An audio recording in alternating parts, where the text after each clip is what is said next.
দেখো, আগের ভিডিওতে আমরা অ্যামাইটোসিস সেল ডিভিশন নিয়ে আলোচনা করেছিলাম। যারা দেখোনি তারা দেখে নেবে। এখানে আমরা পরবর্তী যে cell division, mitosis cell division, সেই নিয়ে আলোচনা করব।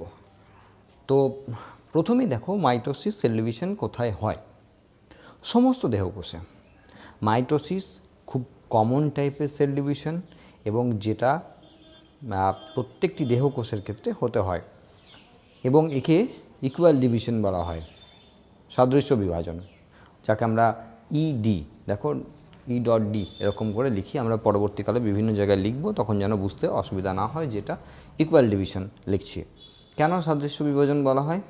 তার কারণ মাইটোসিস সেল ডিভিশনের ক্ষেত্রে ধরো এটা যদি একটা সেল হয়, হিউম্যান বডিরই বলছি, 2n=46 সেলের ক্রোমোজোম নাম্বার। ক্রোমোজোম সম্পর্কে আমরা আলোচনা করে নিয়েছি বিস্তারিত, মোটামুটি আমরা জ্ঞান আছে এখন। তো এখান থেকে যখন মাইটোসিস সেল ডিভিশন হচ্ছে, তখন সেক্ষেত্রে দুটো সেল তৈরি হয়। দুটোর ক্ষেত্রেই কিন্তু 2n=46, 2n=46। তার মানে একটা সেল যেখানে ডিপ্লয়েড ক্রোমোজোম নাম্বার ছিল 46টা, সেখান থেকে দুটো সেলে পরিণত হলো যাদেরও কিন্তু ক্রোমোজোম নাম্বার 46। ঠিক আছে? তো এটা মাইটোসিস ডিভিশন। এই জন্য একে ইকুয়াল ডিভিশন বলা হয়, কারণ ক্রোমোজোম নাম্বারটা কিন্তু মাতৃকোষে এবং দুটি অপত্য কোষে একদম এক আছে।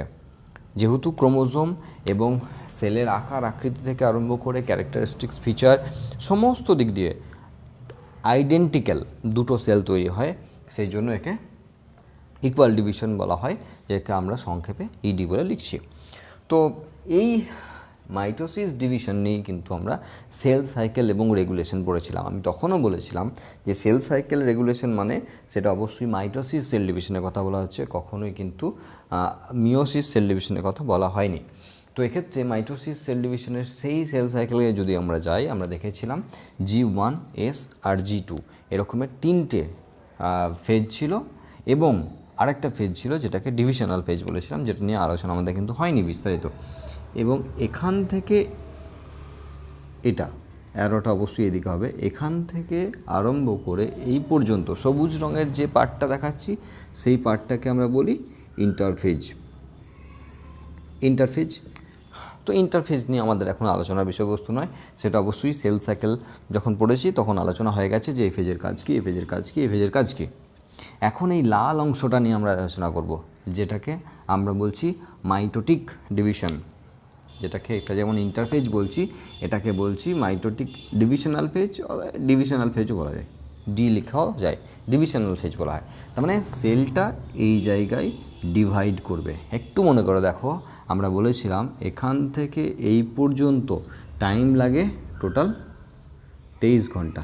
টোটালটাই 23 ঘন্টা টাইম লাগে। এখান থেকে এই পর্যন্ত 23 ঘন্টা হিউম্যান বিংসের ক্ষেত্রে যদি টাইম লাগে, সেক্ষেত্রে এইখান থেকে এইটুকু অংশ মানে শুধুমাত্র ডিভিশন করাতে টাইম লাগবে মাত্র 1 আওয়ার, মাত্র 1 ঘন্টা। তো বলেছিলাম যে বিয়ের প্রস্তুতি যদি 3 মাস ধরে হয়, তো 3 দিনে বিয়ে কমপ্লিট। তো সেই রকম আর কি, 23 ঘন্টা ধরে প্রিপারেশন নেয় সেলটা ডিভাইড করার জন্য, এবং সেই ডিভাইড করতে মাত্র টাইম লাগে হিউম্যান বডিতে 1 ঘন্টা মতো। ঠিক আছে? আমাদের এখনকার পড়ার বিষয়বস্তু কিন্তু এইটুকু জায়গা মানে ডিভিশনাল ফেজ। তো ডিভিশনাল ফেজে কী হয়? ডিভিশনাল ফেজে দুটো জিনিস চলে, একটা হলো ক্যারিওকাইনেসিস, একটা হলো সাইটোকাইনেসিস। মানে ক্যারিওকাইনেসিসে কী হয়? ক্যারিয়ন এই শব্দটির অর্থ হলো নিউক্লিয়াস, আমরা জানি নিউক্লিয়াস। আর কাইনেসিস এর অর্থ হলো ডিভিশন। তার মানে ক্যারিওকাইনেসিস হওয়া মানে যে নিউক্লিয়াসটা রয়েছে সেই নিউক্লিয়াসটা ডিভিশন হবে। আর ঠিক উল্টো দিকে সাইটোকাইনেসিসের অর্থও আমরা জানি, সাইটোকাইনেসিসের অর্থ হলো সাইটোপ্লাজমের ডিভিশন। তার মানে একটা সেল এরকম আছে, আমাদের কি ব্যাপার, উদ্দেশ্য কি, যেখানে 46 আছে। তো এখানে কি করতে হয়? তাহলে ক্রোমোজোম নাম্বারটাকে তো আর বাড়ানো যায় না, 46কে আমরা ডাবল করে কখনোই 92 লিখতে পারবো না। কি করতে হয়? 46 × 2 এটা লিখতে পারি, যেহেতু আমাদের যে ভলিউম এখানে এস ফেজে আমরা বলেছিলাম 2cটা 4c হয়, সেই 2c এখানে ছিল, আর এই 2 করলে কিন্তু আলটিমেট 4c হয়। তার মানে ভলিউমটা বাড়ালো, সাইটোপ্লাজমের ভলিউম বাড়ালো, এর যে জেনেটিক ম্যাটেরিয়াল ডিএনএ, সেই ডিএনএর অ্যামাউন্টটার কপি হলো, ডুপ্লিকেট কপি হলো, ডাবল হলো, ডিএনএটা ডাবল হলো, কখনোই 2n 4n হয়নি। হ্যাঁ, এখানে 2C থেকে 4C হয়, 2C 4Cতে যায়, তার মানে C মানে হলো কনস্ট্যান্ট ভ্যালু। তো 2C মানে হলো ডিএনএর হ্যাপ্লয়েড সেটে যেটা থাকে ডিএনএর পরিমাণ, তাকে বলে কনস্ট্যান্ট ভ্যালু।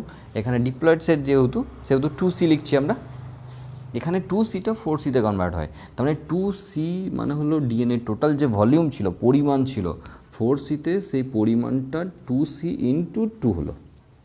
আমরা কখনোই 4n লিখতাম না, যাই হোক। তো এখানে এই ব্যাপারটা হলো, এবং এখানে গিয়ে কি হলো, এটা দুটো আবার 2Cতে কনভার্ট হয়ে গেল, তার মানে আবার যে ডিএনএর পরিমাণটা এখানে যা ছিল এখানেও তাই হলো, ক্রোমোজোমটা তো সেমই আছে। এই জিনিসটা হয়, আর এইটা হওয়ার জন্য এই যে ইন্টারফেজটার ব্যাপারটা কিন্তু এখানে সম্পন্ন হয়। এবং সেলটা যখন ভলিউমে বাড়ে এবং টোটালটা কমপ্লিট হয়ে যাওয়ার পর এখানে কিন্তু এই ক্যারিওকাইনেসিস আর সাইটোকাইনেসিস মানে ডিভিশনাল ফেজটা আসে, মানে ডিভাইড করে দুটো সেলে পরিণত করে। এই জিনিসটা নিয়ে আমরা আলোচনা করব।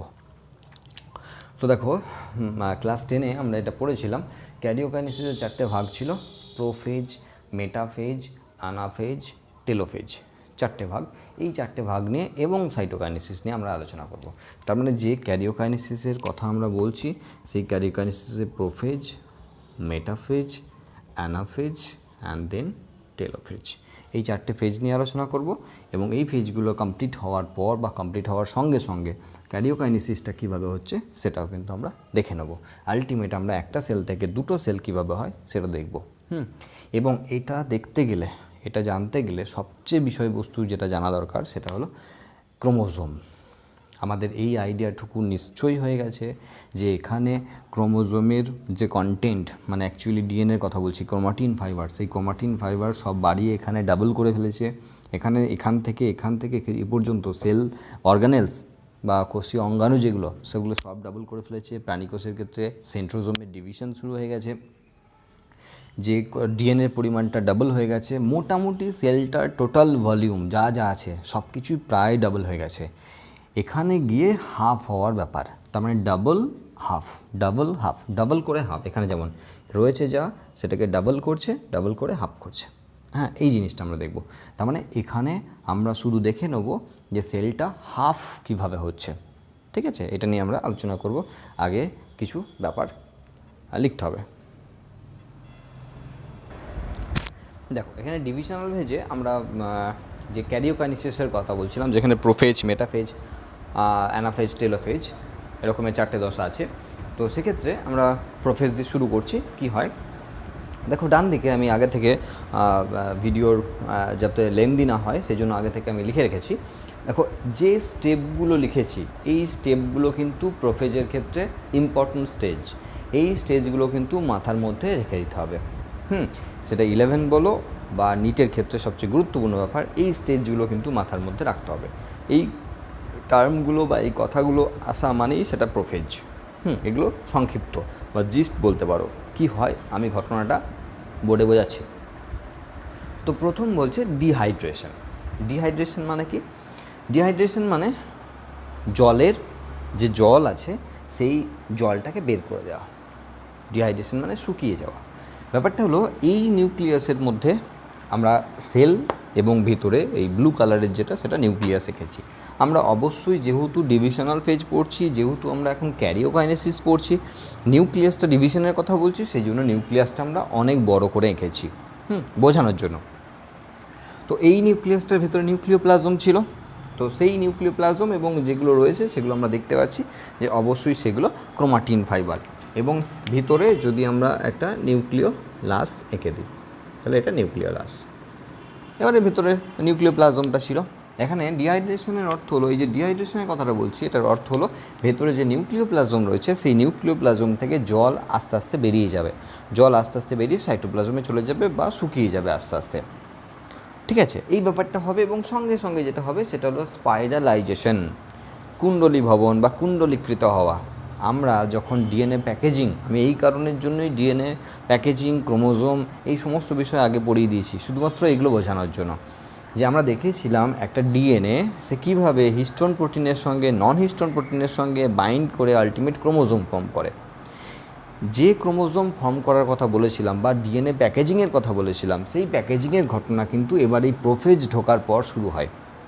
তার মানে এস ফেজে বা সিনথেসিস ফেজে যে ডিএনএর পরিমাণটা ডাবল হলো, হ্যাঁ, সেই ডিএনএর পরিমাণটা G2 ফেজে সব দেখে নিল সব ঠিকঠাক আছে কি না। এরপর যখন প্রোফেজে ঢুকলো, দেখো প্রোফেজ মানে বুঝতে পারি আদি ফেজ, হ্যাঁ, একদম প্রথম যে ফেজ সেটা।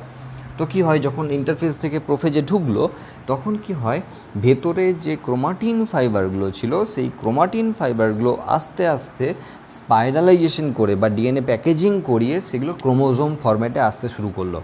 ঠিক আছে, ক্রোমোজোম ফরম্যাটে আসতে শুরু করলো। তার মানে এখানে এই অবস্থায় আসতে শুরু করছে। আমি একটা জিনিস বলে রাখি যে আমরা যে প্রসেসটা পড়ছি সেই প্রসেসটা কিন্তু একটা তোমাকে ফার্স্ট প্রসেস হিসাবে ভাবতে হবে। আমরা তো স্টেপ বাই স্টেপ দেখাচ্ছি, স্টেপ বাই স্টেপ দেখানোর জন্য কি হয়, একটা একটা করে জিনিস ধর একটা মুছছি, একটা করছি আর একটা পরে বলছি, এমন নয় যে এরকম হচ্ছে। অনেক জিনিসই কিন্তু অ্যাট এ টাইম সিঙ্ক্রোনাইজ অবস্থায় হচ্ছে, মানে একসঙ্গে হচ্ছে। আমরা সব জিনিসটাকে তো একসঙ্গে বোঝাতে পারি না, সেজন্য বোঝানো যাচ্ছে না। এখানে কী হয়, স্পাইরালাইজেশনের ফলে আমরা যেমন ডিএনএ প্যাকেজিং করেছিলাম, প্যাকেজিংয়ে যেটা দেখেছিলাম সেটাই এখানে হয়। তার মানে হলো এটা যে নিউক্লিয় ফাইবার বা ক্রোমাটিন ফাইবার ছিল সেই ক্রোমাটিন ফাইবারগুলো আলটিমেট এরকমের ক্রোমোজোম ফরম্যাটে আসতে শুরু করছে, যেটাকে আমরা স্পাইরালাইজেশনের কথা বলছি। আর কি বলছি, ক্রোমাটিড ফরমেশনের কথা বলছি। আমরা বলেছিলাম ক্রোমোজোম এবং ক্রোমাটিডের যে গঠনের ব্যাপার বলেছিলাম, আমরা বলেছিলাম ক্রোমোজোমের এটা এবং এটাকে আর্ম বলা হয়, কিন্তু ক্রোমোজোমটা যখন এরকম হয় আলটিমেট একটা জিনিস জানবে যে এইটা কিন্তু এই যে এই পার্টটা আঁকছি এটা কিন্তু লেভেল করে এই দিকের অংশটা এবং এটা কিন্তু কন্টিনিউয়েশন এদিকের অংশটা, ঠিক আছে, কন্টিনিউয়াস। তার মানে এটা মানেই কিন্তু এই টোটালটা এবং এটাকে, এই দুটোকে আমরা ক্রোমাটিড বলছি। এগুলোকে আমরা বলতাম আর্ম বা বাহু, কিন্তু এটাকে আমরা বলছি ক্রোমাটিড। তার মানে এই যে এই ফরমেশনটা শুরু হয়। তার কারণ কি, আমরা যখন ইন্টারফেজে এস দশা পড়েছিলাম, এস দশা পড়ার ক্ষেত্রে আমরা 2C থেকে 4C হওয়া, একটু আগেও আমরা বলছিলাম 2C থেকে 4C হওয়া, তার মানে কিন্তু এখানে ডিএনএর যে পরিমাণটা, সেই ডিএনএর পরিমাণটা কিন্তু অলরেডি ডাবল হয়ে আছে। তার মানে এইখানে এই জিনিসটাকে হাফ করে নেওয়াটাই কিন্তু আমাদের এখানে উদ্দেশ্য। বুঝতে পারছি আশা করি। তার মানে এই জিনিসটাও কিন্তু এখানে হয়। তার মানে এই ছবিটা যেমন আঁকলাম, তার পরে এই ছবিটাকে কিন্তু আমরা একটু এরকমও করে নেব। ছোটো জায়গা বলে তোমার টোটালটা সেরকম সমান হবে, হ্যাঁ, এটা কিন্তু মাথায় রাখতে হবে, টোটালটা সমান হবে এরকম। 3টে ক্রোমোজোম নিয়ে আমরা দেখাচ্ছি মাত্র, হ্যাঁ, এরকম 46টা ক্রোমোজোম নিয়ে দেখানো সম্ভব নয়, ঠিক আছে। তো কি হলো দেখো, এই অংশগুলো কিন্তু ক্রোমাটিড ফরমেশন মানে কিন্তু এই অংশগুলো প্রত্যেকটাই কিন্তু সেপারেট করে গেছে, একমাত্র লেগে আছে কোন অংশে, সেন্ট্রোমিয়ার রিজিয়ন। দেখো এই পয়েন্টটাতে কিন্তু আমরা তাই লিখেছি, only attachment in centromere region, শুধুমাত্র সেন্ট্রোমিয়ার রিজিয়নে লেগে আছে, বাকি সব অংশটা কিন্তু দুটো ক্রোমাটিড পরস্পর থেকে আলাদা হয়ে গেছে, ঠিক আছে। দেখো এখানে আরেকটা কথা বলে রাখি, সিস্টার ক্রোমাটিড, নন সিস্টার ক্রোমাটিড এরকমের সব টার্ম শুনেছো, মাথায় রাখবে যে সেটা কিন্তু মাইটোসিস ডিভিশনে নয়, সেটা মিওসিস ডিভিশনের ক্ষেত্রে আমরা যখন বলবো তখন কিন্তু এই টার্মগুলো আসবে, এখন কিন্তু এই টার্মগুলো আসবে না, সেটা পড়লেই বুঝতে পারবে। তার মানে এই 3 নম্বর পয়েন্টে যেটা বলছিলাম, ক্রোমাটিড ফরমেশন মানে হলো এটা, ক্রোমোজোম স্পাইরালাইজেশন মানে হলো এটা ক্রোমোজোম ফরমেশন, তারপরে ক্রোমাটিড ফরমেশন মানে হলো ক্রোমোজোমের যে আর্ম সেগুলো টোটালি ডিভাইড করে ক্রোমাটিড ফরমেশন হয়েছে। এবং সেন্ট্রোমিয়ার রিজিয়ন, এই যে পয়েন্টটা বলছি, only attachment in centromere region, শুধুমাত্র সেন্ট্রোমিয়ার রিজিয়নটাতে লেগে আছে, বাকি জায়গাগুলোতে কিন্তু পৃথক হয়ে গেছে, এটাও কিন্তু এই পর্যায়ে কিন্তু হয়। এখন দেখো এই পয়েন্টটাকে যদি আমরা দেখি, disappearance of nucleolus and nuclear membrane, অবশ্যই এটা নিউক্লিয়ার মেমব্রেন, হ্যাঁ। তো আমি আগেও বলেছি, যখন ডিএনএ প্যাকেজিং পড়েছি তখন বলেছি যে ক্রোমোজোম এবং নিউক্লিয়াস এই দুটো টার্ম কিন্তু একই সঙ্গে আমরা ইউজ করতে পারি না। তার মানে একটা সেল নিউক্লিয়াস থাকে তার ইন্টারফেজ অবস্থায়, কিন্তু সেলটা তখন ডিভিশনে গেছে, ডিভিশনাল ফেজে গেছে, তখন প্রথমে এরকমের প্রোফেজের প্রথম জায়গাটা মানে আর্লি প্রোফেজ আর লেট প্রোফেজ দুটো ভাগ আমরা পাই, এখনই পাচ্ছি, মানে এখন বললেও অতটা ডিটেলসে যাওয়ার দরকার নাই, কিন্তু আমরা যখন মিওসিস পড়বো তখন কিন্তু আর্লি লেটের ব্যাপারটা আছে। যাই হোক, তো সেক্ষেত্রে আমি একটা কথা বলছি যে যখন প্রোফেজটা ঢুকছে তখনকার প্রথম দিকটা মানে আর্লি প্রোফেজের দিকটাতেই কিন্তু নিউক্লিয়াস এবং তার ভিতরে ক্রোমোজোমের এরকম একটা অস্তিত্ব আমরা পাবো। না হলে কিন্তু বাকি জায়গাগুলোতে আমরা কখনোই ভাববো না যে নিউক্লিয়াস এবং ক্রোমোজোম একসঙ্গে থাকছে কোথাও। মানে ক্রোমোজোম ফর্ম করা মানে নিউক্লিয়াসের ব্যাপারটা নেই, সেটাই আমি বলছি এখানে। ডিসঅ্যাপিয়ারেন্স, অবলুপ্তি হয়ে যাওয়া, তার মানে এখন এই যে নিউক্লিয় পর্দা, সেই নিউক্লিয় পর্দাটা এখান থেকে চলে গেল, যেতেই হবে। তার কারণ আগেও বলেছি, ক্রোমোজোমগুলোকে যদি সমান দুভাগে ভাগ করতে হয় তাহলে পর্দাটা রেখে দিলে হবে না, যেটা মাইটোসিসে রাখতো এখানে রাখলে হবে না, এই পর্দাটার অবলুপ্তি হতেই হবে, সেটা চলে গেল। এবং নিউক্লিওলাসটার এই মুহূর্তে কোনো প্রয়োজন নাই, কারণ নিউক্লিওলাসটা যেটা তৈরি করতে সাহায্য করে সেটা আরআরএনএ ফ্যাক্টরি বলা হয় নিউক্লিওলাসকে। এখন আরআরএনএ তৈরি করার কোনো প্রয়োজন নেই, ওটা ইন্টারফেজে দরকার হয়। তো সুতরাং এখন ওই স্ট্রাকচারটা রাখার কোনো প্রয়োজন নেই, আর ওই স্ট্রাকচারটা কোনো না কোনো ক্রোমোজোমের NOR রিজিয়ান হয়ে বসে আছে, তার মানে ওটা পরে আবারও ফিরে আসবে, সেটা নিয়ে অসুবিধার কিছু নাই, যেহেতু NOR এই ব্যাপারটাও আমরা আগে বলে ফেলেছি। ঠিক আছে, তার মানে নিউক্লিয় পর্দা এবং নিউক্লিওলাসেরও কিন্তু অবলুপ্তি হয়ে গেল। এই ঘটনাটা প্রোফেজে হলো। এতক্ষণ যে ব্যাপারগুলো বলছিলাম সেগুলো উদ্ভিদ কোষ এবং প্রাণী কোষ দুটোর ক্ষেত্রে কিন্তু একই রকম ব্যাপার হচ্ছিল। এখন প্রাণী কোষের ক্ষেত্রে আমরা আলাদা একটা ব্যাপার দেখব, সেটা হলো যে ক্রোমোজোমের সাথে সাথে ইন্টারফেজের যে G2 দশা চলছিল, সেই G2 দশার কাছে এসে আমরা দেখে নিচ্ছিলাম যে যদি অ্যানিম্যাল সেল হয় তাহলে সেখানে সেন্ট্রোজোম থাকে, এবং সেই সেন্ট্রোজোম কিন্তু ডিভাইডিং স্টেজে আসতে শুরু করে। তার মানে যখন আমরা ইন্টারফেজের ক্ষেত্রে G2 বলছিলাম, তখন ধরো এখানে যদি যে সেন্ট্রোজোম দুটো পিপের মতো আকৃতিতে ছিল, সেই সেন্ট্রোজোমের একটা এখানে থাকলেও আর একটা কিন্তু অপোজিট পোলের দিকে যেতে শুরু করে। কারণ আমরা যখন সেন্ট্রোজোম এঁকেছিলাম তখন দেখেছিলাম যে এইরকম দুটো পিপের মতো আকৃতি পাশাপাশি রেখেছিলাম, দিয়ে বলেছিলাম এই দুটো সেন্ট্রোজোম, তাই না? এখানে অ্যাস্ট্রাল রেখেছিলাম, এরকম করে অ্যাস্ট্রাল রেখেছিলাম, এরকম করেছিলাম। তো এখানে কিন্তু এই দুটো ডিভাইড করে, তো ডিভাইড করে কী হয়, এটা অপোজিট পোলে, মানে এ যেখানে আছে তার উল্টো দিকের পোলে যেতে শুরু করে।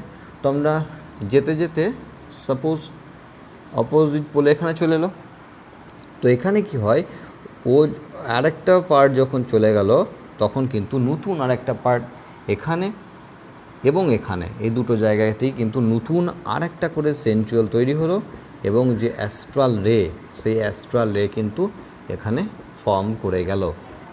এই প্রোফেজ দশাতে এই ঘটনাটি হয়। তার মানে যে সেন্ট্রোজোমের ডিভিশন আগেই প্রোফেজের আগেই শুরু হয়ে গিয়েছিল, G2তেই শুরু হয়েছিল প্রাণী কোষের ক্ষেত্রে অবশ্যই, সেই সেন্ট্রোজোমের টোটাল ফরমেশন দুটো পোলে একদম কপি করে, মানে দুটো আলাদা আলাদা সেন্ট্রোজোম তৈরি করলো, এবং অ্যাস্ট্রাল রে বা অ্যাস্ট্রাল রশ্মি যেটা, সেটাও কিন্তু তৈরি করে ফেললো। ঠিক আছে, এই সমস্ত ব্যাপারটা কিন্তু আমাদের মাইটোসিসের যে ক্যারিওকাইনেসিস, তার যে প্রোফেজ, সেই প্রোফেজের মধ্যে কমপ্লিট হয়ে গেল। এবং আরেকটা জিনিস হবে, সেটা হলো প্রাণীকোষের ক্ষেত্রে যে বেমতন্তু, সেই বেমতন্তুর গঠনও কিন্তু কিছু কিছু করে এখানে তৈরি হতে শুরু হয়ে যাবে, অল্প অল্প করে তৈরি হতে শুরু হবে। কারণ আমি বারবার বলছি এটা একটা কন্টিনিউয়াস প্রসেস, তার মানে এটা শেষ হওয়ার পর একটা ব্রেক নেবে না, যে একটা ব্রেক নিয়ে তারপরে আবার মেটাফেজে যাবো, এমন তো নয়। এটা শেষ হয়ে পরেরটা শুরু হয়ে যাবে অটোমেটিক, তার মানে এটা শেষ পরেরটা শুরু, তোমাকে কিন্তু একটা কন্টিনিউয়াস প্রসেস হিসাবে ধরে নিতে হবে। সেক্ষেত্রে প্রাণী কোষের ক্ষেত্রে কিন্তু বেমতন্তুর গঠন কিন্তু তৈরি হতে শুরু হয়ে যাবে। দেখো আমরা মেটা ফেজে চলে এসেছি, পরবর্তী ফেজ। আর এখানে আমরা মেটা শব্দের অর্থ হলো মাঝামাঝি, তো মাঝামাঝি একটা দশায় কিন্তু আমরা এখন আছি। তো এক্ষেত্রে দেখো আগেরটার মতোই কিন্তু আমরা ডান দিকে কিছু পয়েন্ট আমরা এখানে আগেই লিখে নিয়েছি। তো এটা স্পিন্ডল ফর্মেশনের ফেজ। স্পিন্ডল ফর্মেশন মানে বেমতন্তু যাকে আমরা বলি, যেটা টিবিউলিন প্রোটিন দিয়ে তৈরি হয়েছিল। একটু ভেবে দেখো, যখন আমরা সেল পড়েছিলাম আগের ভিডিওগুলোতে, তখন কিন্তু টিবিউলিন প্রোটিনের কথা বলেছিলাম এবং এগুলো বারবার বোঝানোর চেষ্টা করছিলাম। অতটা হয়তো বুঝতে পারছিলে না, এখন হয়তো বুঝতে পারবে। একটা সেলের সাইটোপ্লাজমের মধ্যে টিবিউলিন যে প্রোটিন আলফা এবং বিটি টিবিউলিন যে প্রোটিন আলফা বিটা, দুটো টিবিউলিন প্রোটিনই কিন্তু পড়ে আছে। আমি বলেছিলাম যখন দরকার হয় পরস্পর ডাইমারে এসে প্রতিটা প্যাঁচে 13টা করে নিয়ে স্পাইরালি একটা অ্যারেঞ্জমেন্ট হয়। তো আমরা ধরে নিলাম এখানে যে সাইটোপ্লাজম রয়েছে, সেই সাইটোপ্লাজমের মধ্যে টিবিউলিন প্রোটিনগুলো রয়েছে। এবার সেই টিবিউলিন প্রোটিনগুলো কিন্তু এখানে তৈরি হওয়ার সময়, তার মানে সাইটোপ্লাজমের মধ্যে থেকে যাওয়া যে টিবিউলিন প্রোটিন সেইগুলো আস্তে আস্তে ফর্ম করতে শুরু করছে। আমি ধরে নিলাম এখানে আস্তে আস্তে গঠনটা তৈরি হতে শুরু করছে। আমি দেখো কন্টিনিউয়াসলি না আঁকে আমি আস্তে আস্তে আঁকছি এই জন্যই, যাতে বুঝতে সুবিধা হয়। আরেকটা জিনিস কি মাথায় রাখো, যে এটা যেহেতু দেখতো সেন্ট্রোজোমের ছবি রয়েছে, তো অবশ্যই এটা বলার অপেক্ষা রাখে না এটা আমরা কিন্তু অ্যানিমাল সেলের ক্ষেত্রে আঁকছি। তো এখানে 3 রকমের জিনিস হতে পারে, মেনলি 2 রকমই হয়, 3 রকমের বলছি পরে কি। একটা হতে পারে যে যদি প্রাণীকোষ হয় সেক্ষেত্রে অ্যাস্ট্রাল রে রয়েছে, তার মানে এখানকার অ্যাস্ট্রাল রের সঙ্গে কন্টিনিউয়াসলি ওই যেটা টিবিউলিন প্রোটিন সেগুলো তৈরি হয়ে এইদিকে জুড়ে গেল, যেটাকে স্পিন্ডল ফর্মেশনে কন্টিনিউয়াস ফর্ম বলা হচ্ছে। এখানে কিন্তু ক্রোমোজোমের সঙ্গে অ্যাটাচমেন্টের কোনো ব্যাপার নেই। তার মানে কি, এখানে কোনো যে তোমার টিবিউলিন প্রোটিন আস্তে আস্তে মাইক্রোটিবিউলস ফর্ম করছিল, সেই মাইক্রোটিবিউলস এখানে আস্তে আস্তে ধরো এরকম করে তৈরি হতে আস্তে আস্তে এসে উল্টো দিকের প্রান্তে অ্যাস্ট্রাল রেতে জুড়ে গেল। এটা হচ্ছে কন্টিনিউয়াস স্পিন্ডল ফর্মেশন। এবার যদি সেটা ক্রোমোজোমাল ফাইবার হয় তাহলে কি হচ্ছে, এটা এই দিকের বেমতন্তু থেকে আসা টিবিউলিন প্রোটিনটা আলটিমেট, টিবিউলিন প্রোটিন মানে এখানে অবশ্যই বেমতন্তু বলতে হবে, যেটা টিবিউলিন প্রোটিন দিয়ে তৈরি, সেটা এসে এই দিকের যে সেন্ট্রোমিয়ার রিজিয়ন, যে কাইনেটোকোর রিজিয়ন ছিল যেটা বলেছিলাম, যেটাও টিবিউলিন প্রোটিন দিয়ে তৈরি ছিল, সেই কাইনেটোকোর রিজিয়নে লেগে গেল এবং এই দিক থেকে এসে আরেকটা স্পিন্ডল ফাইবার এই দিকের কাইনেটোকোরে লেগে গেল। তার মানে হলো যে এক্ষেত্রে যে ফাইবারটা সেটা কিন্তু কন্টিনিউয়াস না, এদিক থেকে এসে এখানে, এদিক থেকে এসে এখানে। দেখো একটা জিনিস কি, এটা তো আমরা প্রাণীকোষের ক্ষেত্রে দেখছি, সেই জন্য অ্যাস্ট্রাল রে বা অ্যাস্ট্রাল রশ্মির ব্যাপারটা দেখছি, সেন্ট্রিওলের বা সেন্ট্রোজোমের ব্যাপারটা দেখছি। যদি এটা অ্যানিম্যাল সেল না হয় প্রাণ সেল হয়, তাহলে তো এটা থাকছে না, প্ল্যান্ট সেলে সেন্ট্রিওল বা সেন্ট্রোজোম নেই।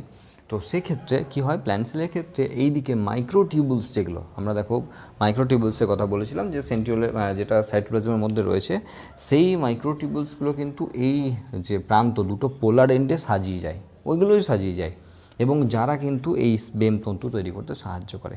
তাহলে অ্যানিম্যাল সেলের ক্ষেত্রে এরকমের সেন্ট্রোজোমের ব্যবস্থা থাকলেও প্রাণীকোষের ক্ষেত্রে যেহেতু নেই, সেই জন্য তাদের ক্ষেত্রে কিন্তু এই মাইক্রোটিউবুলসগুলোর কিন্তু অপোজিট পোলে সাজিয়ে যায় এবং তারাই কিন্তু বেমতন্তু তৈরি করে এবং সেখান থেকেই বেমতন্তুর কন্টিনিউয়েশনটা হয়। তো এখানে তাহলে এটা দেখলাম যে কন্টিনিউয়াস, যেটা ডাইরেক্ট একটা পোল থেকে অন্য পোলে এসে অ্যাটাচমেন্ট করে দিয়েছে এবং যেটা কিন্তু ক্রোমোজোমের সঙ্গে অ্যাটাচমেন্ট নেই। উল্টো দিকে আমরা যে ক্রোমোজোমাল ফাইবারের কথা বলছি, সেটা অপোজিট একটা পোল থেকে এসে এদিকের কাইনেটোকোরে আর এদিক থেকে গিয়ে কাইনেটোকোরে গিয়ে লেগেছে, সেই জন্য এটাকে আমরা ক্রোমোজোমাল ফাইবার বলছি। আরেকটা রয়েছে যেটাকে আমরা ইন্টারজোনাল ফাইবার বলছি। সেই ইন্টারজোনাল ফাইবারের যে কনসেপ্ট সেটা এখনই পাবো না, আমরা যখন অ্যানাফেজে যাব এর পরবর্তী ফেজ, সেই অ্যানাফেজে গিয়ে কিন্তু সেই ইন্টারজোনালের যে কনসেপ্ট সেটা আমরা বুঝতে পারবো। একটু বলে রাখি, সেটা হলো যখন এই ক্রোমোজোম দুটো ডিভাইড করে যাচ্ছে, আলাদা হয়ে যাচ্ছে, তো আলাদা হওয়ার পর তারপরে এই যে তন্তুটা সেটা কি আমরা ইন্টারজোনাল ফাইবার বলতে পারি। তো এক্ষেত্রে কি হয়, আরও দুটো টার্ম আমরা পাচ্ছি, অ্যাম্ফিঅ্যাস্ট্রাল আর অ্যানাস্ট্রাল। অ্যাম্ফি দেখো, অ্যাম্ফি মানে হলো উভয় আর অ্যান মানে হলো অ্যাবসেন্ট। তার মানে এখানে যদি দেখা যায়, সেক্ষেত্রে দেখো যদি এটা তোমার যদি এটা প্রাণীকোষ হয় তাহলে অ্যাম্ফিঅ্যাস্ট্রাল মানে দুদিকেই অ্যাস্ট্রাল রে রয়েছে, হয় অ্যাম্ফি হবে না অ্যানাস্ট্রাল হবে, এর বাইরে কিছু হয় না। তাহলে যদি প্রাণীকোষ হয় তাহলে দুটো দিকেই অ্যাস্ট্রাল রে রয়েছে বা অ্যাস্ট্রাল রে ফর্ম করার ব্যাপার রয়েছে, সেই জন্য একে অ্যাম্ফিঅ্যাস্ট্রাল বলা হয়, যেটা প্রাণীদের ক্ষেত্রে দেখা যায়। উদ্ভিদের ক্ষেত্রে যেহেতু সেন্ট্রিওল নাই, সেই জন্য অ্যাস্ট্রাল রে কোনো ব্যাপার নেই, সেই জন্য তাকে অ্যানাস্ট্রাল বলা হয়। তাহলে এটা প্রাণীকোষের ক্ষেত্রে এবং এটা উদ্ভিদ কোষের ক্ষেত্রে এগুলো দেখা যাচ্ছে। যাই হোক, থার্ড পয়েন্ট যেটা লিখেছি, ক্রোমোজোম অ্যাট ইকুইটোরিয়াল প্লেন, তার মানে ক্রোমোজোমগুলো নিরক্ষীয় অঞ্চলে সাজিয়ে যায়। একটা জিনিস মাথার মধ্যে ভালো করে সেট করো, সেটা হলো যে সেলটা এঁকেছি আমরা সেটা কিন্তু 2D ভিউ এঁকেছি, আমরা 3D ভিউ আঁকি, 2D ভিউ এঁকেছি। তো তুমি যদি গোল একটা গ্লোব বা বলের মতো ভাবো, এবার বলটাকে তুমি অর্ধেক কেটে দাও, তাহলে কি পাবো? তুমি ধরো বলটা সলিড বল, তাকে অর্ধেক কেটে দিয়েছি, তাহলে আমরা পাবো না গোটা একটা তল পাবো না? নিরক্ষীয় তল মানে কিন্তু সেটা, ভালো করে বুঝে নেবে, নিরক্ষীয় তল মানে সেটা। তার মানে এই যে মাঝামাঝি নিরক্ষীয় তলে আসা, তার অর্থ হলো যে গোটা গ্লোব তার মাঝামাঝি রিজিয়নগুলোতে সাজিয়ে যাওয়া। যেমন এটা নিরক্ষীয় অঞ্চলে সাজিয়ে গেছে, তার মানে এরকম ভাববে, এরকম ভাববে, ঠিক আছে? তাতে সেটা মাঝে কেন্দ্রের দিকেও হতে পারে, পরিধির দিকেও হতে পারে, সেটা ম্যাটার করছে না। ব্যাপারটা হলো যে এটা যে বলটা রয়েছে বা যে সেলটার কথা বলছি তাকে ডিভাইড করলে মাঝামাঝি, এটা দুটো পোল তার মাঝামাঝি রিজিয়নে, তার মানে কেটে যদি অর্ধেক করে দিই তার কিন্তু সমান সব ভেতরের গোটা জায়গাটাকেই আমরা বোঝার চেষ্টা করছি, ঠিক আছে? তো সেক্ষেত্রে কিন্তু ক্রোমোজোমগুলো ইকুইটোরিয়াল রিজিয়নে চলে আসবে। প্রচুর মানে অনেক কোশ্চেন আসবে এই পার্ট থেকে অনেক কোশ্চেন আসবে পরে পরে, ঠিক আছে? তো ইকুইটোরিয়াল রিজিয়নে কোন দশায় সাজিয়ে যায়, এরকম একটা কথা আসবে। একটা জিনিস দেখো, অ্যানিম্যালের ক্ষেত্রে এবং প্ল্যান্টের ক্ষেত্রে দুটো সিস্টেম রয়েছে। সেটা হলো অ্যানিম্যালের ক্ষেত্রে দেখা যায় কি, যেগুলো ছোট ছোট ক্রোমোজোম, এটা সেভাবেই আঁকার চেষ্টা করা হয়েছে, যেগুলো ছোট ছোট ক্রোমোজোম সেগুলো মাঝের দিকে থাকে, সেন্টারের দিকে থাকে, আর যেগুলো বড় বড় ক্রোমোজোম সেগুলো পেরিফেরাল রিজিয়নে যেতে থাকে। দেখো এখানে সেরমই লেখা আছে, স্মলগুলো সেন্টারের দিকে এবং লার্জগুলো পেরিফেরাল রিজিয়নের দিকে। প্ল্যান্টের ক্ষেত্রে এরকমের কোনো স্পেশাল অ্যারেঞ্জমেন্ট কিচ্ছু নেই। প্ল্যান্টের ক্ষেত্রে হাপাজারলি থাকে, সেন্টারেও থাকতে পারে, সেটা পেরিফেরাল রিজিয়নেও থাকতে পারে, ঠিক আছে? এটা হলো আরেকটা কোশ্চেন এখান থেকে প্রচুর আসে, সেটা হলো সবচেয়ে ঘনীভূত অবস্থায় কখন থাকে, সবচেয়ে ঘনীভূত দশায় কখন থাকে? এটা মেটাফেজ দশা। ঘনীভূত থাকা মানে যে ক্রোমোজোমগুলো আমাদের স্টাডি করতে হয়, আমরা যখন ক্রোমোজোম দেখতে চাই, যদি মাইক্রোস্কোপে ক্রোমোজোম দেখতে চাই, তাহলে যে দশাটাকে সিলেক্ট করা হয় সেটা অবশ্যই মেটাফেজ দশা। সেই জন্য আমরা মাইটোসিস ডিভিশন পড়া মানে ডিভিশনাল ফেজে আছে এমন সেলকে নিয়ে আলোচনা করা হয়। সবসময় টিপ রিজিয়নগুলোকে আমাদের দেখতে হয়, মানে রুট টিপ, শুট টিপ। একটা গাছের ক্ষেত্রে যদি মূল হয় তাহলে রুট টিপ একদম ডগের যে পোর্শনটা যেখানে ডিভিশন হচ্ছে সেই পোর্শন থেকে সেল নিতে হয়, নাহলে শুট ওপরের দিকে বাড়ছে যেটা, সেটা শাখা প্রশাখা জারি হবে না, শুট ওপরের দিকে অংশে যেটা গ্রোয়িং রিজিয়ান আর কি, সেই রিজিয়ানে চলছে ডিভিশনাল ফেজ বা যে মানে মেরিস্টেমেটিক বা ভাজক কলা রয়েছে, এবং সেখানেই কিন্তু এরকমের ডিভিশনাল ফেজ চলছে। এবং সবচেয়ে ভালো মেটাফেজ দশায় ক্রোমোজোমকে স্টাডি করা যায়, তার কারণ তারা প্রপারলি কনডেন্সড অবস্থায় থাকে, ঘনীভূত অবস্থায় থাকে, সবচেয়ে ঘনীভূত অবস্থায় থাকে। খুব কোশ্চেন কিন্তু এখান থেকে আসবে। আরেকটা ব্যাপার হলো যে আমরা যে সেই V shape, I shape, L shape এগুলো সব পড়েছিলাম না, বলেছিলাম যে ক্রোমোজোমটা যদি এরকম হয়, সাপোজ এরকম ক্রোমোজোমটা এরকম দেখতে, তো যখনই এখান থেকে টান মারবে তখন এ কিন্তু তার নিজস্ব একটা আকার নেবে। যদি মাঝামাঝি হয় তাহলে এরকম হয়ে যাবে, যদি ছোট বড় হয় তাহলে এরকম হবে, তাই না? এরকম আকারগুলো আসবে, সেই আকারগুলো কিন্তু এখানে নয়। এই ব্যাপারটা কিন্তু আসবে, কিন্তু এখানে জাস্ট শুরু হবে এবং এটা কিন্তু অ্যানাফেজে সবচেয়ে ভালো বোঝা যাবে। তো সেই অর্থে এটাকে অ্যানাফেজে লেখাই আরেকবার ভালো, এখান থেকে কিন্তু শুরু হওয়ার ব্যাপারটা রয়েছে। তার মানে ছোট করে বলতে গেলে বেমতন্তু গঠন হচ্ছে, এবং যে বেমতন্তুগুলো এসে এদিক থেকে এসে এখানে, এখান থেকে এসে এখানে লেগে গেল, এদিক থেকে এখানে সব লেগে গেল, সবকটা ক্রোমোজোমই এখানে লেগে যাবে। এইটা মেটাফেজ দশা পর্যন্ত, যেটা ইকুইটোরিয়াল রিজিয়নে থাকবে। এরপরে কিন্তু দুদিক থেকে টান মারতে শুরু করবে। এই যে বেমতন্তুগুলো, এই বেমতন্তুগুলো দুদিক থেকে টান মারবে, ফলে একমাত্র তো রিজিয়নে লেগে আছে, মানে সেন্ট্রোমিয়ার রিজিয়নটাতেই একমাত্র লেগে আছে। এবার সেন্ট্রোমিয়ার রিজিয়নটাকে আলাদা করে নেওয়ার ব্যাপার, সেই ঘটনাটা কিন্তু এর পরবর্তী পেজে হবে।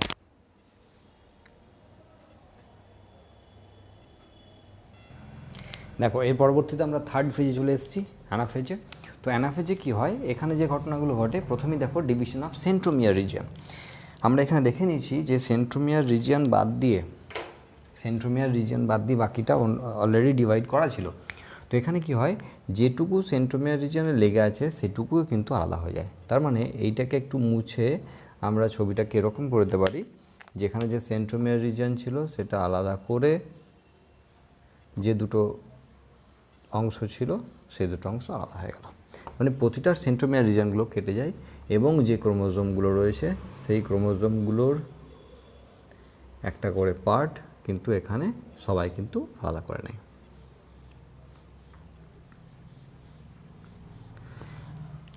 তো এটা হয়ে যাওয়া মানে এরপর কি হবে, এই বেমতন্তুগুলো কিন্তু এই দিকে টানতে আরম্ভ করবে, টানতে শুরু করবে। বা আমরা এটা বলতে পারি, যেমন ওই মাছ ধরার ক্ষেত্রে জেলেরা কি হয়, জালটাকে আস্তে আস্তে টানে আর সেই জালটা পায়ের কাছে গুটিয়ে গুটিয়ে পড়ে। এইভাবে না ভেবে গোটাটাই ভাবো, সেটা হলো জালটা টানছে কিন্তু জালটা নিচে কিন্তু গুটিয়ে পড়ছে না, জালটা থেকে জালটার যে সুতো সেগুলো ভেঙে ভেঙে বেরিয়ে চলে যাচ্ছে। মানে কি বলছি, মানে টিবিউলিন প্রোটিন যেগুলো সেগুলো খুলে খুলে আবার সাইটোপ্লাজমের মধ্যে পড়ে থাকছে।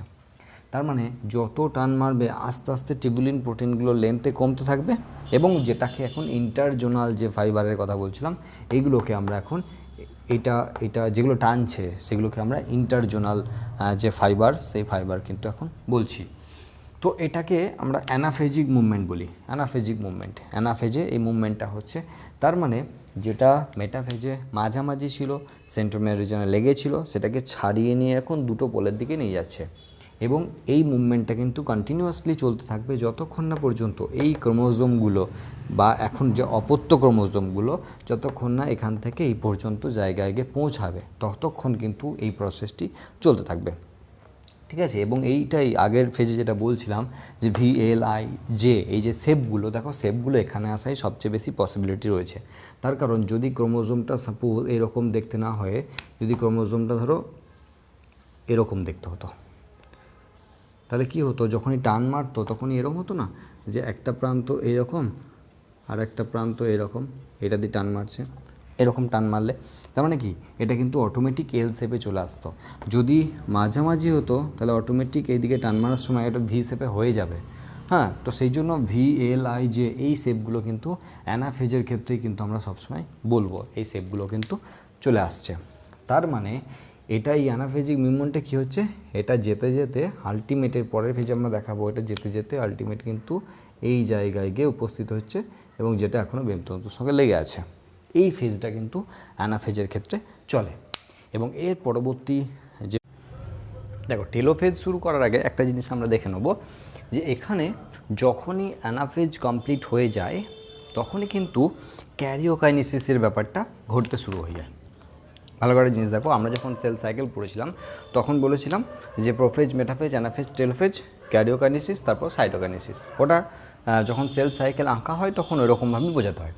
কিন্তু অ্যাকচুয়ালি যেটা হয় যে এখানে যখনই অ্যানাফেজ শুরু হয়ে যায়, যখনই দুটো ক্রোমোজোম বিপরীত মেরুর দিকে চলতে আরম্ভ করে তখনই কিন্তু এখানে যে সাইটোপ্লাজম সেই সাইটোপ্লাজমের ডিভিশনটা শুরু হয়ে যায়, মানে সাইটোকাইনেসিস তখনই কিন্তু শুরু হয়ে যায়। হ্যাঁ, এবার যদি এটা প্ল্যানিকোষ হয় তাহলে এখানে ক্লিভেজ ফর্মেশন হয়, যদি উদ্ভিদ কোষ হয় তাহলে সেল প্লেট ফর্মেশন হয়, সেটা আলাদা করে আমরা পড়বো।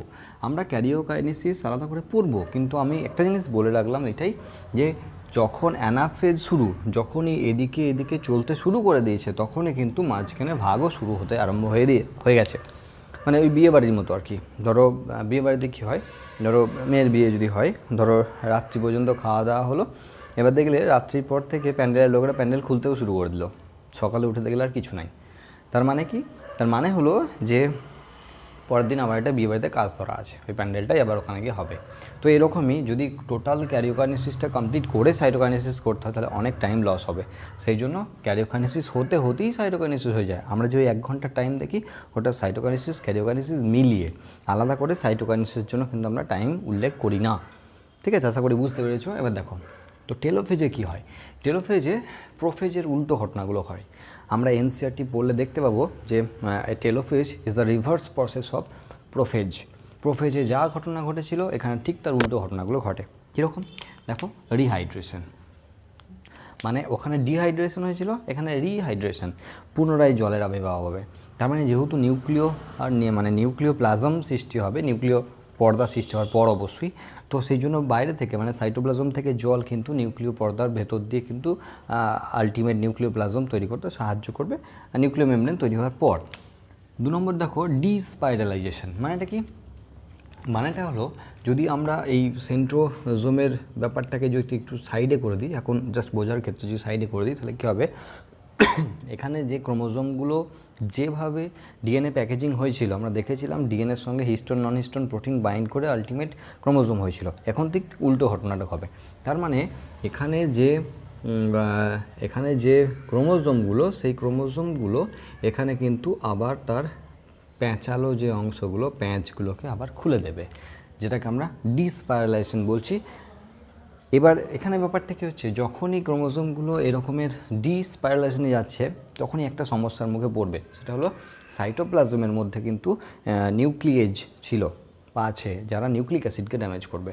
তো সেক্ষেত্রে কী হবে, নিউক্লিক অ্যাসিডকে ড্যামেজ যাতে না হয় সেজন্য নিউক্লিয় পর্দার আবির্ভাব হবে। নিউক্লিয় পর্দার কাজই তাই ছিল মোটামুটি। তো সেক্ষেত্রে নিউক্লিয়ার মেমব্রেন আসবে। এবার কার থ্রু দিয়ে আসবে, সেটা হলো এন্ডোপ্লাজমিক রেটিকিউলাম। সেলের সাইটোপ্লাজমের মধ্যে আগে থেকেই অনেক এন্ডোপ্লাজমিক রেটিকুলাম পড়ে আছে, সেই এন্ডোপ্লাজমিক রেটিকুলাম কিন্তু এখানে নিউক্লিয়ার মেমব্রেনটা তৈরি করতে সাহায্য করবে। তার মানে এন্ডোপ্লাজমিক রেটিকুলামগুলো চারিদিকে মোটামুটি সাজিয়ে, আমরা এরকমই পড়েছিলাম এন্ডোপ্লাজমিক রেটিকুলাম এরকম দেখেছিলাম, এন্ডোপ্লাজমিক রেটিকুলামগুলো চারিদিকে সাজিয়ে কিন্তু নিউক্লিয়ার মেমব্রেনটা তৈরি করবে, যেটা আমরা এখানে বলছি। এবং আরেকটা জিনিস হবে, সেটা হলো নিউক্লিওলাস, সেটা ফর্ম করবে। আমরা যখন ক্রোমোজোম এঁকেছিলাম পড়েছিলাম তখন দেখেছিলাম এনওআর রিজিয়ান বলে একটি রিজিয়ান ছিল, যেটা বলেছিলাম নিউক্লিওলাস যখন থাকে নিউক্লিয়াসের মধ্যে তখন নিউক্লিওলাস, আর যখন ক্রোমোজোমে আসে আলটিমেট সেই নিউক্লিওলাস তৈরি হওয়ার জন্য এনওআর রিজিয়ানটা আছে। এখন যখন সেই ক্রোমোজোম খুলে যাচ্ছে তখন নিউক্লিওলাস যেটা, সেই নিউক্লিওলাসটা চলে আসবে। তার মানে এই নিউক্লিওলাসের সঙ্গে অবশ্যই যে ক্রোমোজোমগুলোর অ্যাটাচমেন্ট ছিল, আমি ধরে নিলাম এই দুটো ক্রোমোজোমের অ্যাটাচমেন্টের সঙ্গে ছিল, তো এই ক্রোমোজোম দুটোর অ্যাটাচমেন্ট এখানে আসবে বা তাদেরই অংশে বিবর্ধিত হয়ে কিন্তু নিউক্লিওলাসটা সৃষ্টি হবে। তো এইভাবে নিউক্লিওলাসটাও কিন্তু চলে আসবে। আমরা যেটা বলি নিউক্লিয় পর্দা ও নিউক্লিওলাসের পুনরাবির্ভাব ঘটে, এই ঘটনা কিন্তু টেলোফেজে ঘটবে। তো এই মোটামুটি ব্যাপারগুলো কিন্তু টেলোফেজে রয়েছে। তো এই টেলোফেজ কমপ্লিট হওয়ার পরপরই আমরা কি দেখলাম যে দুদিকে দুটো সেম টাইপের নিউক্লিয়াস কিন্তু ফর্ম করে গেল, সেম টাইপের নিউক্লিয়াস কিন্তু দুদিকে দুটো ফর্ম করে গেল। এখন নিউক্লিয়াসটা যখন ফর্ম করে গেল তখন টেলোফেজের পর এই সাইটোকাইনেসিস প্রসেসটা শুরু হয়ে যাবে। সাইটোকাইনেসিস প্রসেসটা দু রকমের হয়। যদি এটা অ্যানিমাল সেল হয় তাহলে সেখানে হয় ক্লিভেজ, আর যদি এটা প্ল্যান্ট সেল হয় তাহলে এটা সেল প্লেট ফর্মেশন। এই দুটো ঘটনা ঘটে। আমরা যেহেতু অ্যানিমাল সেলটা একই রেখেছি তাহলে সেখানে অ্যানিমাল সেলের ক্ষেত্রে কন্টিনিউয়েশনটা দেখে নিই, কী হয়, ক্লিভেজ ফর্মেশন হয়, মানে অন্য কিছু নয়, এরকম যে মেমব্রেন আছে সেল মেমব্রেন, সেই মেমব্রেনটা ভাঁজ হতে শুরু করবে। এই ভাঁজটা আলটিমেট এসে এই জায়গায় এসে টিকে যাবে, তারপরে সেখানে দুটো সেলে কনভার্ট হয়ে গেল। এই জিনিসটা হয় যদি এটা অ্যানিম্যাল সেল হয়। কিন্তু যদি এটা প্ল্যান্ট সেল হতো তাহলে শেপটাকে একটু চেঞ্জ করতে হতো, আমরা চেঞ্জ করছি না। ঠিক আছে, ধরো এটা আমরা প্ল্যান্ট সেল, তো প্ল্যান্ট সেলের ক্ষেত্রে কী হয়, এখানে মনে আছে নিশ্চয়ই যেখানে গলগি বডি ছিল, আমরা যখন সেল ওয়াল পড়েছিলাম তখন দেখেছিলাম গলগি বডি ছিল, তাদেরই কিন্তু ক্ষরণের ফলে এটা তৈরি হয়েছিল। তো প্রথমে এই অংশে এরকমের যে এন্ডোপ্লাজমিক রেটিকুলাম, মাইক্রোটিউবুলস, মাইক্রোফিলামেন্ট এগুলো জড়ো হয়ে যে আলটিমেট একটা ফ্রাগমোপ্লাস্ট তৈরি হয়। সেই ফ্রাগমোপ্লাস্ট আলটিমেট এখানে সেল প্লেট তৈরি করে, এবং যে সেল প্লেট আস্তে আস্তে middle lamella, primary cell wall, secondary cell wall ultimate এগুলো তৈরি করে। তখন কিন্তু এটা প্ল্যান্টেসের ক্ষেত্রে দুটো ভাগে ভাগ হয়ে যায়। ঠিক আছে, এর মাধ্যমে ক্যারিওকাইনেসিস কমপ্লিট হয় এবং দুটো সেল আলটিমেট তৈরি হয়ে যায়। এক্ষেত্রে যেহেতু দুটো সেলের আইডেন্টিক্যাল কপি, সেই জন্য ইকুয়াল ডিভিশন বলা হয় বা সমবিভাজন বলা হয়। তো এই জায়গাগুলো মোটামুটি আমাদের মাইটোসিসের প্রসেসের ক্ষেত্রে রয়েছে। মাইটোসিসের ক্ষেত্রে দুটো জিনিসকে আমাদের একটু দেখতে হয়, সেটা হলো যদি মাইটোসিস কোনো ক্ষেত্রে ক্যারিওকাইনেসিস না হয়, এটা মাইটোসিস নয়, যদি সাইটোকাইনেসিস না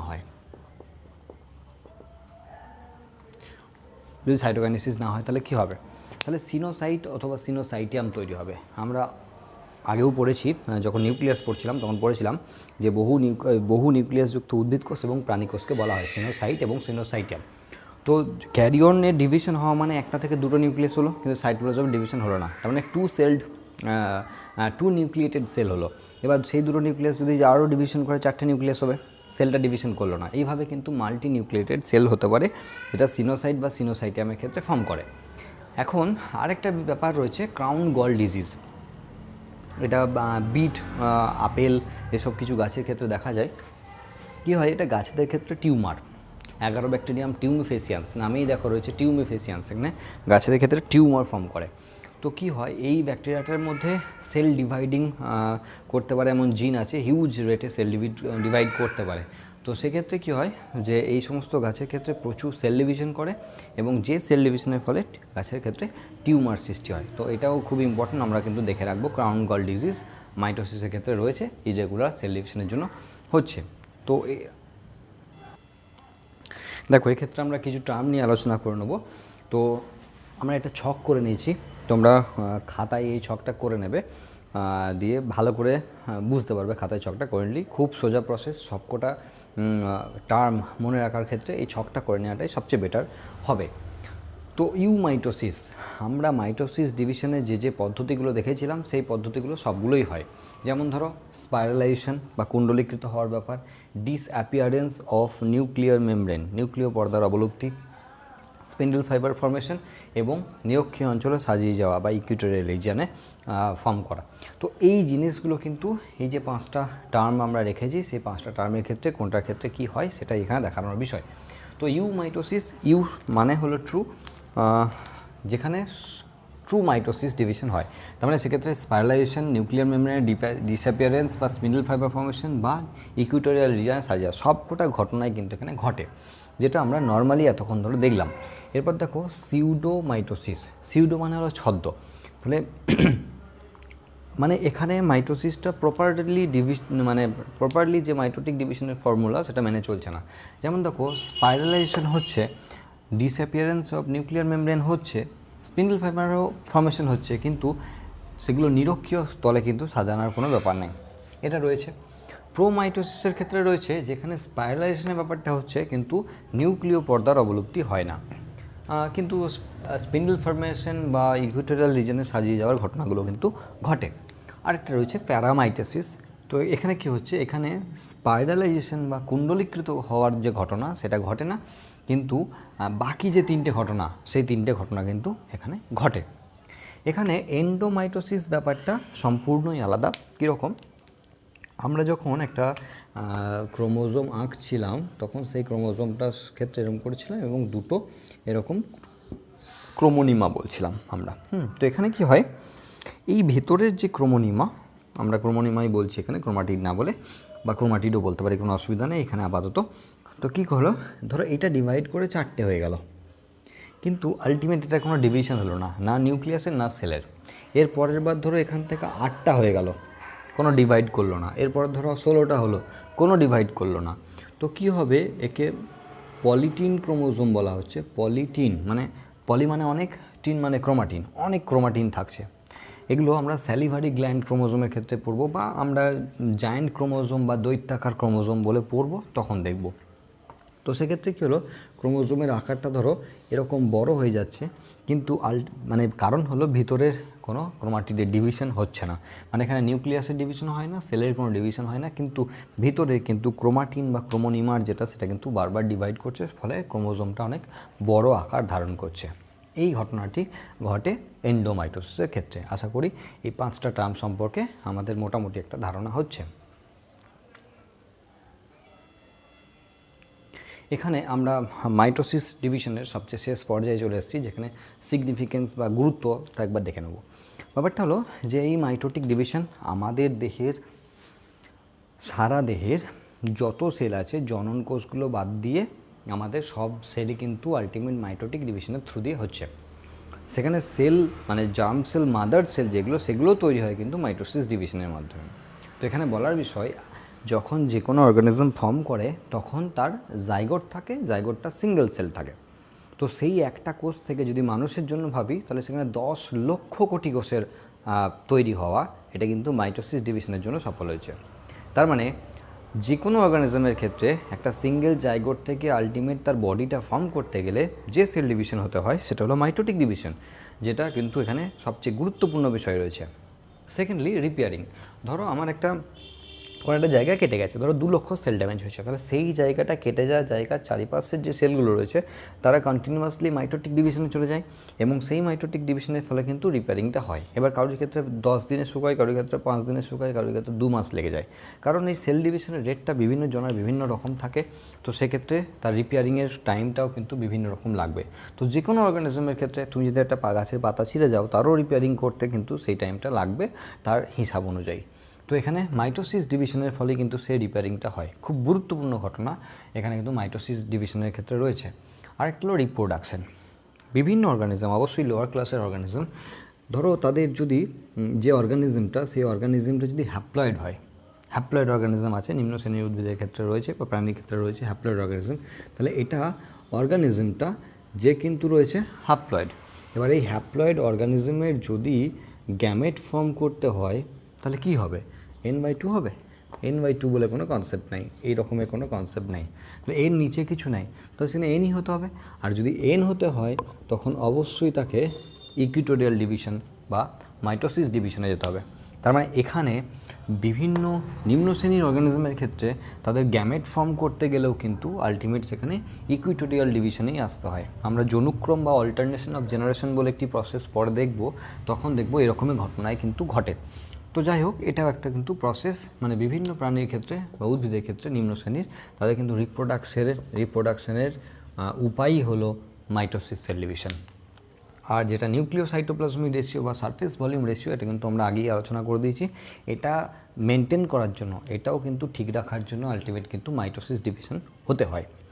5 নম্বরে যেটা দেখছি আমরা, এটা অবশ্যই গুরুত্ব বলতে আমরা যা বুঝি উপকারী, সেটা উপকারী নয়, অবশ্যই অপকারী ব্যাপারে রয়েছে, কিন্তু অবশ্যই মাইটোটিক ডিভিশনের ফলেই হয়।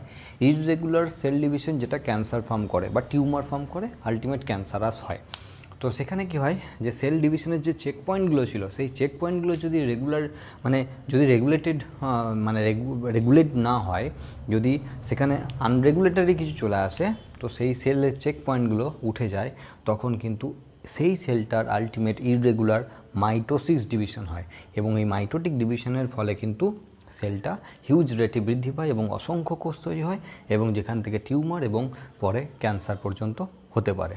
এটা অবশ্যই প্রথম 4টে আমরা উপকারী ভূমিকা হলেও এই অপশানে কিন্তু আমরা কিন্তু একটু অপকারী বললেও আবার ভুল হবে, কারণ অনেক জায়গায় কিন্তু ক্যান্সারাস সেলকে আমরা অন্যভাবে কাজে লাগিয়ে আমাদের উপকারেও লাগাচ্ছি। সেটাও কিন্তু পরবর্তীকালে বায়োটেকনোলজিতে পড়ার বিষয়বস্তু রয়েছে আমাদের। যাই হোক, এই মোটামুটি আমাদের মাইটোটিক সেল ডিভিশনের গুরুত্ব এবং এই নিয়ে মোটামুটি আমাদের মাইটোটিক যে সেল ডিভিশন ছিল, সেই সেল ডিভিশনের ক্লাসটা মোটামুটি কমপ্লিট হলো। এর পরবর্তী ভিডিওতে আমরা মিওসিস নিয়ে আলোচনা করব।